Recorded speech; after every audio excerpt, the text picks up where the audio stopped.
Well, it's a rainy day here in Concord, North Carolina, but I figured it would be a good day to show you the progress on the porch anyway.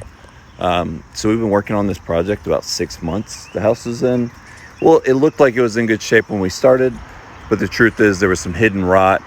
We replaced everything around the boxing, and we've just been digging, trying to make it look as good as possible. You can see the bases.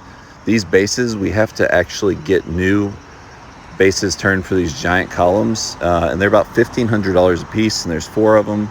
We've already replaced the bases on most of the medium-sized columns, and we're just continuing to work on the decking right now, and then we can put the railings back. And yeah, let me show you over here. So over here, don't mind the skeletons, they've been waiting for us to finish. They died waiting for us to finish. So that beam is new. The railing, we started putting it back.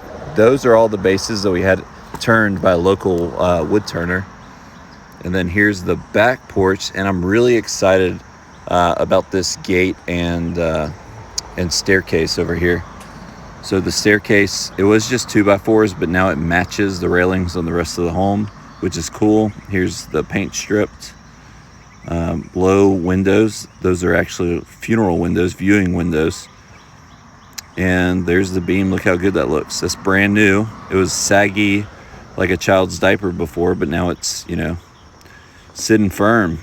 New decking. And this is all 1-inch pressure treated tongue and groove, which is very hard to find right now. There's some damage. And then here is the basement. But yeah, we're super excited. We think everything looks really good. We're gonna put gutters up there, and then it'll keep the house from being damaged again. So that's the tour.